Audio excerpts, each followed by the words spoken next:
जय हिंद साथियों साधारण मनुष्य और विशेष मनुष्यों में क्या अंतर होता है? क्या साधारण मनुष्य और विशेष मनुष्य एक समान हो सकते हैं? जी नहीं। साधारण मनुष्य हमेशा विशेष मनुष्यों के बनाए हुए रूल्स पर चलते हैं, फॉलो करते हैं, क्योंकि विशेष मनुष्य विशेष प्रतिभाओं को लिए हुए होते हैं और साधारण मनुष्यों में इतनी सोचने की जो शक्ति होती है वह एक सीमा तक ही होती है। हमारी बात बार बार घूमकर मानव मस्तिष्क की चुंबकीय आकर्षण क्षमता पर आती है। यही वो पावर है जिसके द्वारा हम साधारण मनुष्य और विशेष मनुष्यों में अंतर जानने लगते हैं। इस क्षमता को विकसित करने की यदि किसी के पास कोई ऐसी टेक्नोलॉजी आ जाए तो संपूर्ण मानव सभ्यता में एक बड़ा परिवर्तन किया जा सकता है। और सोचने की जो क्षमता में परिवर्तन करने वाला कार्य है, यह इसका संबंध सीधे यूनिवर्स से ही जुड़ा होता है। क्योंकि आज हम जो सोच रहे हैं, जो हम कर रहे हैं, वह सोचने और करने और सोचने से पूर्व वह विचारों के रूप में हमारे मानव मस्तिष्क में आया और ये मानव मस्तिष्क में अंतरिक्ष की तरंगों से आया और इससे ऊपर का ज्ञान किसी को नहीं हो पाता है। ना बहुत करीब से हुआ होगा क्योंकि वह अनंत है। हाँ, उन विशेष महापुरुषों को इसका काफी अधिक ज्ञान हुआ है।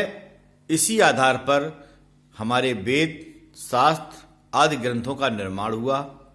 उन्होंने अपने मानव मस्तिष्क से उन तरंगों को विचारों के रूप में खींचा और उनको पुस्तकों में अंकित कर दिया। इन्हीं कारण सभी के अलग अलग विचार आए। एक ही विषय पर अलग अलग हमको विचार देखने को मिलते हैं अलग अलग किताबों में, जिन्होंने अपने अपने अलग विचार दिए हों। भले ही भगवान राम की बात हो या भगवान कृष्ण की बात हो, अंतर मिलेगा क्योंकि ये मानव मस्तिष्क से उपजे हुए विचार हैं जो तरंगों के रूप में अंतरिक्ष से ग्रहण किए गए, आकर्षित किए गए और उनको पुस्तकों में उतार दिया गया। साधारण जन सिर्फ इसी बात को उन्होंने रट लिया कि नहीं, हमें ये बातें जो लिखी हैं 100% ठीक है। उनके पास में चूंकि आत्मज्ञान नहीं है, इसलिए उन्होंने कभी इस चीज पे आगे सोचने की कोशिश ही नहीं की। उनको ऐसा लगा कि इससे ऊपर की सोच हमारा मस्तिष्क नहीं कर सकता है। चूंकि यह वेद किसने लिखे हैं या शास्त्र किसने लिखे हैं, तो उनको भगवान के लिए माना बताया गया कि ये सीधे ईश्वर ने लिखे हैं। ईश्वर कौन है? कि वह विचार जो उन महापुरुषों के अंदर आए थे, उन महापुरुषों को ईश्वर के तुल्य माना गया और उनको ही ईश्वर के रूप में स्वीकार कर लिया गया। आगे आने वाले उन विचारों को अन्य लोगों ने परिवर्तित कर जब पुस्तकें लिखी तो वो विचार विवाद के रूप में समाज में फैलते चले गए। आज बहुत से लोग वेदों को नहीं मानते हैं, बहुत से लोग वेदों को मानते हैं, कोई शास्त्रों को मानता है, कोई नहीं मानता है। तो ये मानने और ना मानने की प्रक्रिया से हमको दूर हटना है और उस नियम को लाना है जिसको सबको मानना पड़े और किसी को उसमें आपत्ति ना हो, तभी उस नियम को आप लागू करा सकते हैं। और जितने भी नियम प्रेशर से यानी कि दबाव से लोगों के अंदर अपने नाम को लेकर कि हमारा नाम फेमस होगा और हम उस के लालच में आकर अपने आप को हमने जिस तरह से प्रदर्शित करने की कोशिश की है वह विवाद के रूप में बने हैं। वो चाहे कितना भी बड़ा संत रहा हो, चाहे वो कभी रहे हों, सभी लोगों के यही हालात आगे आए हैं। चूंकि ज्ञान अनंत है और हर मानव मस्तिष्क को लेने में सक्षम है, किंतु साधारण लोग विशेष लोगों के अनुसरण करने की वजह से ही पीछे रह गए। उन्होंने अपने आप को कभी उसके तुल्य मानने की कोशिश नहीं की, सिवाय उसके नियम को चलने के ऊपर ही वो संतुष्ट रहे। तो दोस्तों, हम अपने मानव मस्तिष्क को और अधिक विकसित कर सकते हैं। यही महात्मा बुद्ध ने ज्ञान दिया था। तो इस ज्ञान को आज देश के, हमारे संसार के 54 देशों ने एक्सेप्ट किया है। क्यों किया है? कि उन्होंने अपने मानव मस्तिष्क को ही विकसित करने की पूरी उन्होंने एक नियम निर्धारित किए और उनको करके दिखाया उन्होंने। लेकिन आगे के आने वाले धर्मों ने अपनी जो महापुरुष आए उनको भगवान के रूप में मानकर सिर्फ पूजने की ही आपको ज्ञान दिया। इससे आगे का ज्ञान दिए नहीं कि आपका जो भी भला बुरा होना है इन्हीं के द्वारा होना है। इससे आगे की सोच को विकसित नहीं होने दिया। लेकिन अब यूनिवर्स हर चीज की नियत निर्धारित करने वाली एक परम सत्ता है।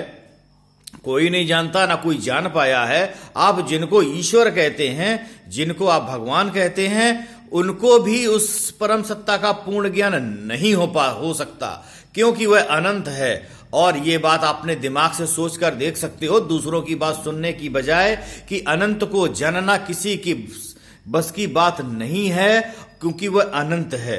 और जितनी भी महापुरुष वे हैं, उन्हें पूर्ण ज्ञान या पूर्ण भगवान का दर्जा दिया गया है। तो हम उनको मना नहीं कर रहे हैं, पूर्ण भगवान हैं, ईश्वर हैं। वो उन्होंने ईश्वर जैसे विचारों को ही धरती पर उतार कर और शांति लाने की कोशिश की है। तो फिर धरती पर शांति क्यों नहीं?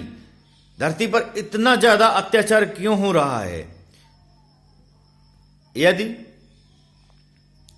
इस 3 डायमेंशन दुनिया में ईश्वर सत्य है, परम सत्य है, और जो महापुरुष हैं ये भी परम सत्य हैं, इनका भी, क्योंकि जीवन खत्म नहीं होने वाली अनंत प्रक्रिया है, तो उनका स्थान कहीं ना कहीं ब्रह्मांड में सुनिश्चित है। वो किस आयाम में है, कैसे है, ये कोई नहीं जानता। जब हम मृत्यु के बाद का आयाम हम ना ढूंढ पाए, तो उतने बड़े आयाम, उतनी दूरी के आयामों को लोग कैसे समझ सकते हैं?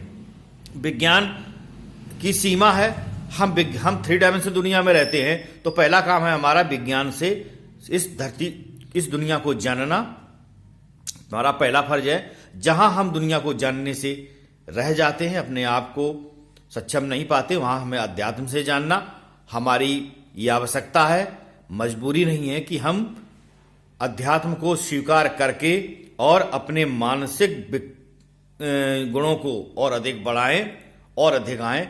इसमें आप ईश्वर को मानने वाले हैं या नहीं मानने वाले हैं, हमारा इससे कोई मतलब नहीं है। हमारा तो मतलब है ये मानने वाले हैं। तो आप जिस दृष्टि से इस ब्रह्मांड को देखेंगे, उसी दृष्टि से आपको ब्रह्मांड दिखेगा।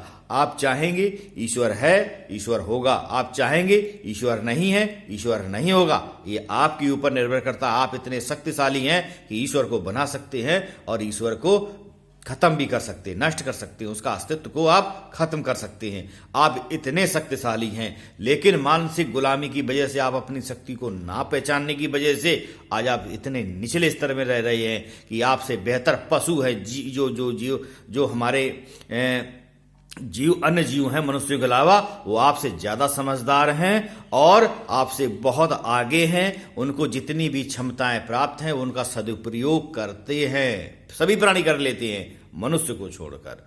तो साथियों, आप हमारे इस परम ब्रह्मांडीय चेतना के सत्संग से में जुड़कर आप अपने उस अंतर ज्ञान को जगा सकते हैं जो ज्ञान सोया हुआ है। हमारा यह कार्य सिर्फ उन्हीं लोगों के लिए हो रहा है जो सो रहे हैं और जागना चाहते हैं। तो जो जागने वाले लोग हैं वो हमारे सत्संग में आएंगे, उनको उसी समय अनुभूति करा दी जाएगी। जो सफल हो जाएंगे वो आगे की यात्रा पर निकल जाएं। जो सफल नहीं हुए हैं वो अपने आप को में तैयार करें कि हमको भी यह ज्ञान, आत्मचेतना का ज्ञान प्राप्त हो रहा है, हम अपनी जगह पर सही है। आने वाले लोग जो हैं हमारी, अब उनकी क्षमता पर निर्भर करता है कि उनको क्या क्या फल प्राप्त होंगे। तो धन्यवाद मित्रों।